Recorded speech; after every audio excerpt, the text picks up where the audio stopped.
Hello and welcome to the Zach Ratliff Show. I'm Zach. This is U.S. Congressman Nathaniel Moran. Hey, welcome. Thanks for being Zach. here. Great to see you. I think it's the first time I've been on your podcast. First time you've been on the podcast. You're a frequent flyer on the radio show.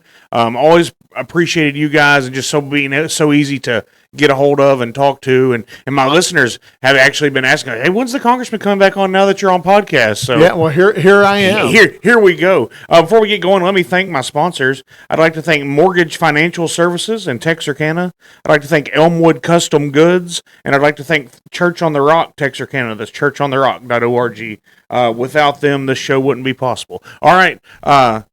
Congressman Moran, what's been going on? Kind of show us some updates. It's the August recess, which I got to let you know I have an issue with, but we'll get into that. That's all right. I love the nomenclature recess because it's actually antithetical to what actually happens. Right. As you know, when we come back in August, we work hard. We got 17 counties to cover, and we are everywhere in the district. And so we put in as many hours during August in the district as we do back in Washington, D.C., because East Texans are hard working. They deserve a congressman that's hard working. Well, yeah, and that's absolutely right. Okay, so you've got an amendment out there, and it's basically to balance the budget, right? Yeah. Which every conservative listening should be a fan of this. They should be behind it. That's right. So kind of fill us in on this. Yeah, and the history of this goes back a couple of years for me because I'm in my second term, for those listeners that don't know that. And in my first term, we thought it was really important to plant that fiscal responsibility flag. And so very early on, within the first 6 months in Congress, I filed a bill that's a principles-based balanced budget amendment. In other words, an amendment to the Constitution that would require us to balance our budget, but do it so in a principled way, not just force it in a statutory way shoved into the Constitution. I mean, you got to give breadth for the Congress to be able to do it, and you got to give a little bit of runway actually on the front end because it can't happen next year. It's going to take 7 to 10 years to actually get back to a balanced budget. We didn't dig this hole overnight, and so we got to get out of it. So it provides that runway to get there. Got lots of good momentum. There's about 6 or 7 or 8 different versions of a balanced budget amendment out there, but in that first year, we actually got set up for a full hearing in Judiciary Committee on this bill. Which, that's a big deal in and of itself. It was itself. a big deal. And then, of course, we kind of blew up as a Republican Congress in October of that first year, October 23. And so we had to pick a new speaker. As a result of that, my hearing that was scheduled on this bill in October of 23 went away, never came back and saw the light of day, which is too bad. But we're hoping this fall, we think there's going to be more momentum. Americans for Prosperity has been working really closely with me on this issue, and we're very happy to be able to work with them on this. They know economic policy really well, and they've got a guy that's a super great expert on this. And so we shaped one that we think is the appropriate, that could get passed and could move down the road. Well, I've got 2 questions coming off of that. Number one, does it help you at all that your district, Texas, first congressional district of Texas, backs up against the Speaker of the House's district? Well, I think it helps that the people of Northwest Louisiana and Northeast Texas are identical. I mean, we share the same values. And so long before Mike Johnson was the Speaker of the House, his constituents and mine already interfaced. He and I already interfaced. We were partnering with him over in the Shreveport, Northwest Louisiana area, and he was over here in East Texas because we already saw that there was no need to stop the common sense of the state line and that we could stand together in that. So we built a strong relationship early on. It's not that he's the speaker and we're up against him that helps us. It is the fact that we share common principles, common values, common geography. That's what helps us. He knows I'm a trusted person in his circle, and I trust him. And frankly, I will tell you, that's the success of the speaker these days is people across the board know he's trustworthy, he's authentic, he's not going to lie to you. He's not a typical politician. He didn't really seek this job out until it came right there. And now he's doing all he can to hold us all together, moving in the right direction. Well, and that's a thing. And sometimes I feel like talking about politics and talking about what goes on in Congress and kind of what's happened is like talking to a bass fisherman.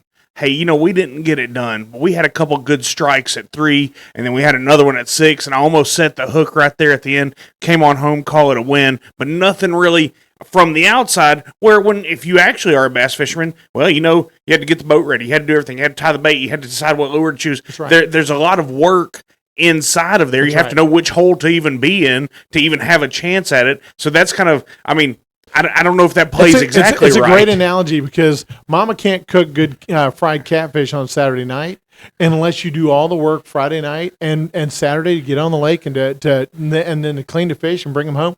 You got to do a lot of stuff before you actually get to taste the goodness of it. Right.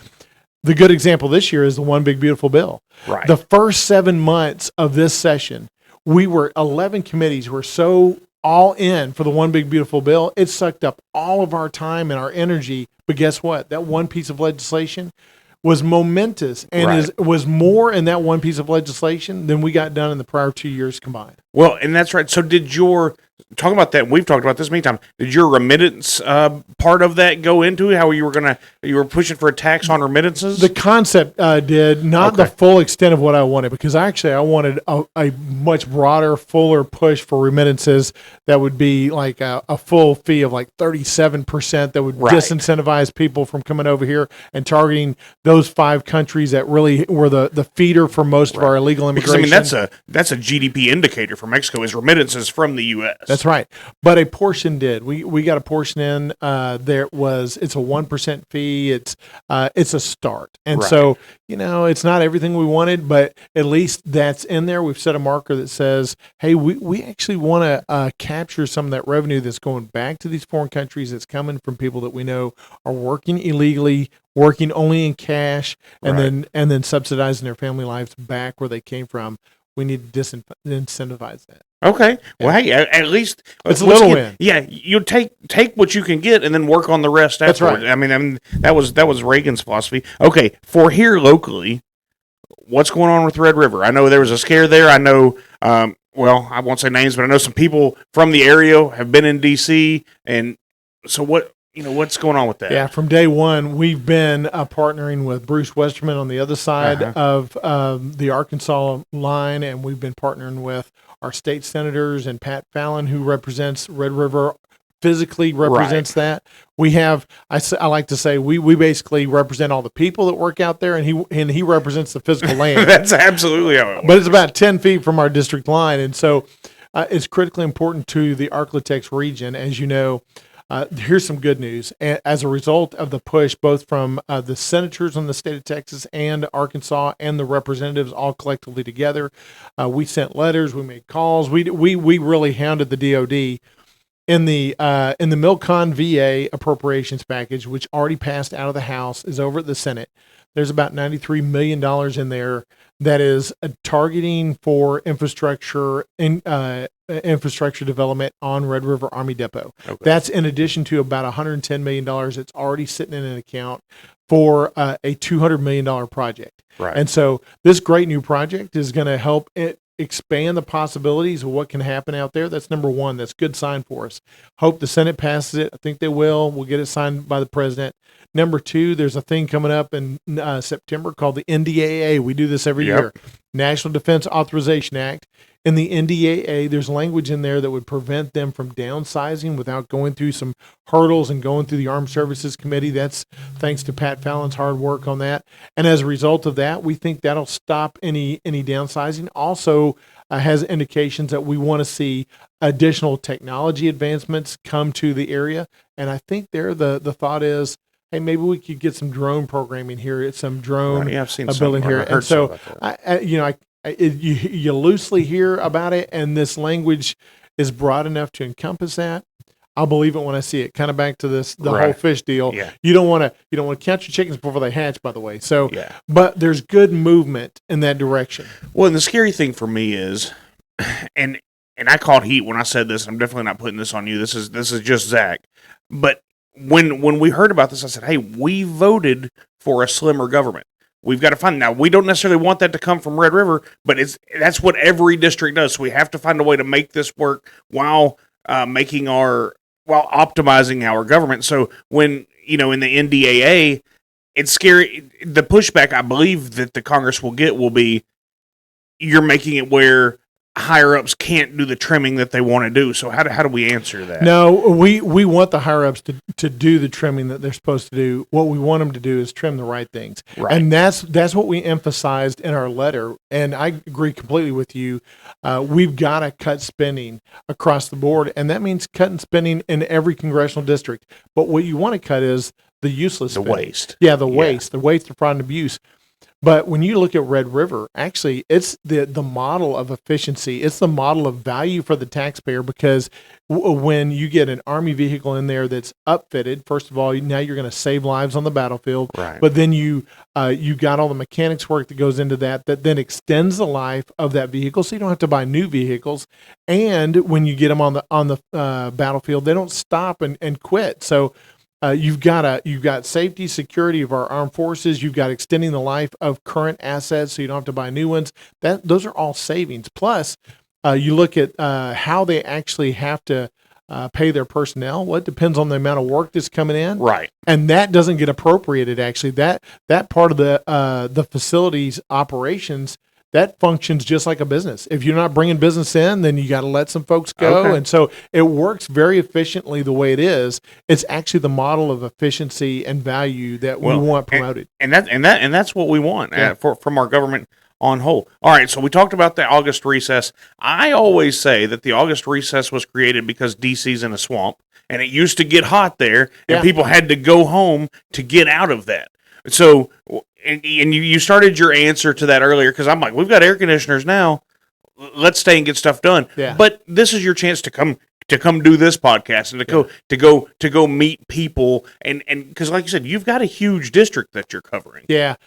Whether or not we're here for the whole month of August, or if we split it up and we were here some more periodically through the year, the necessity is the same to be in DC some and in the district some, and you want your members of Congress to be in the district enough to stay connected, right? Because these face-to-face conversations that we've had over the last 3 years, oh yeah, there's no substitute for that. I mean, you can send me an email, or we can have a call over the phone, but we've done, and we've done that. Like the first 7 months, it was almost impossible to be here in the district because we were in DC so much. But it feels so good to be attached to the district. Right. Now, next year and years going forward, my hope is that they don't just take like the full 4 or 5 weeks from July to September. I wish they would actually spread some of that out. And frankly, what I'd like to see happen is I'd like to see almost a 2 on, 2 off deal where we're in DC for 2 full weeks. Because right now, you'd be surprised how much time we waste on the airplane. Right. Flying up at the beginning of the week, flying back at the end of the week, flying up the next week, flying back. And it's because they've the way the schedule's set up. Now, I spend 3 out of every 4 weeks doing that, and then 1 week a month generally here in the district. But if we said, okay, we're gonna work 2 full straight weeks, we'd actually get more work days done, committee work days in DC, and then come home and be able to spend 2 full weeks in the district. You'd actually have more full work days, voting days in D.C. than you presently have. Well, talking about the schedule, it kind of leads into the media and right-wing media especially will lead us to believe that the scheduling for the August recess and the gaveling in and out is to thwart our president. I don't know that that's the case. No. In my mind, that's not how it's working, but I don't know. Nobody invites me to the meeting. They've been doing this for decades. Right. And it's a pro forma session where they just gavel in every periodically, and that's kind of been a gentleman's agreement, as it were, between the executive and the legislative. Right. It's not to thwart. It's certainly not to thwart our current president. Right. Yeah, and I mean, there's a lot going on, and look, you have to give and get to make it all work. So I mean, I understand that too, but I thought since we were talking about the schedule, we'd bring that. Do you see in the future? And this is just a hypothetical because I don't know, but with all of our technology, will it ever be possible for a congressman to make votes from their district, like with the technology that we have? It's possible, but I wouldn't support that. I don't. Okay. I wouldn't support in absentia voting where you're not physically present. And there was even a push for that here this last year by a Republican member for women that have had babies or are going to have babies. And the first proposal actually said even for their husbands. I disagree with that. When you're in a legislative body, there's no substitute for being in person and deliberating in person. So you're right there talking to these people. That's exactly right. And we've got a job to do now. In those instances when you're sick and you're in the hospital, or Right. you have a child and you're going to miss some votes, I think your constituents understand that, and you just need to communicate that with your constituents, and the constituents need to decide whether or not they're willing to accept that. Right. But in order for Congress to work as it should, you got to be there physically. And these absentee votes and the way they did it during the pandemic under Pelosi's reign is not the way to go. Well, I can accept that, because then you get into a situation with what we're all seeing with Biden and the pardons and everything else. Then who's doing the voting, right? Yeah. And you look back, and if you look back in the COVID time period, Mike Johnson was part of a group that filed an amicus brief, right, challenging the way she was allowing people to do voting from remote voting. And frankly, there's a great constitutional case to say Constitution doesn't allow it, because it talks about your attendance, and it talks about being physically present. It talks about being physically there throughout the Constitution. And so, and during COVID, a lot of things happened that weren't constitutional, and a lot of judges and whatever had to make decisions that they didn't have the information for, and then had to come back and correct that once they were made. Yeah, but we certainly know better now. Yeah, and so we. I just think it for our body, the top legislative deliberative body in the world. Yeah, that's right. If you're going to be part of it, you got to be present. I'm good with that. Yeah. Okay. Let's see. So going forward, we've seen all these executive orders come out of the president's office, which are great when the Republicans are in control. Yeah. But at some point, that goes away. Are we seeing is any of this going to be codified into law at some point? Yeah, a bunch of it already has. 28 executive orders, or the substantive provisions of those orders, were included in the One Big Beautiful Bill. We've done about 50 by last count before I left about 3 weeks ago. The whip gave us a count and said, by their calculation, about 50 different executive orders, in part or in whole, have been included in the things that we've done this year legislatively. The executive order, of course, looks different than the statutory language. It's going to have to, but the topics that have been covered, about 50 of about 150 executive orders. The president has a team, and we've been pushing on them about this issue, because this is something Grassroots talks to us about quite a bit. The president has a team that has prioritized his executive orders into 1s, 2s, and 3s, and says priority 1s are the ones I want codified quickly, and the speaker knows that, and they're working together with the majority leader to try to get those through committee. A lot of them are bubbling up through the committee process that haven't already come through, and so we're working on it. We've done, as I said, about 50 out of 150. Well, and that's why I like just being able to talk to your office and talk to you guys, and because look, it's easy for people ginning up controversy and problems is how a lot of people get views, and how a lot of the news stays on. But there's always something behind it, and not everybody gets to see how the sausage is made. That's right. I mean, and so that's just the way I took it. And our founding fathers made the sausage making process in D.C. really difficult, and they intended it on purpose. They intended it to keep legislation from being passed. Yes. I mean, that was it, right? Well, yeah, I have a constitutional expert that comes on quite often, and that's what he said. He goes, the president's supposed to act fast, and the Congress is supposed to act slow, and then the judiciary is supposed to be in figuring that out in between. And so, yeah, absolutely, the Congress, it's not supposed to be a reactive body, especially when you get to the Senate. Right, everything moves slow in the Senate. Oh, absolutely. Yeah. Which, what was it? The 17th Amendment that gave popular vote to the Senate. Which one of those right there? Like I don't even want to go down that rabbit hole. So let's get to what's happened. Talk about in these first 7 months.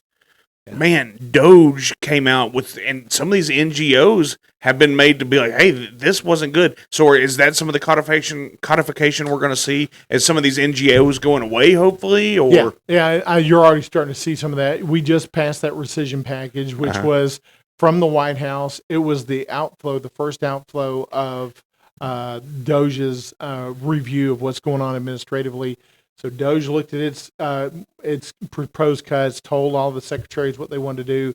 Then the White House then bundled that up together in a letter and sent it over a formal request to this House and said, we want you to rescind money that's already been appropriated, That's why it's called a rescission package, but it has to start with the White House, because when it starts with the White House and comes to the House of Representatives next, then we know when we send it over to the Senate, they only need 50 votes to pass it. Gotcha. And it circumvents that 60 vote threshold.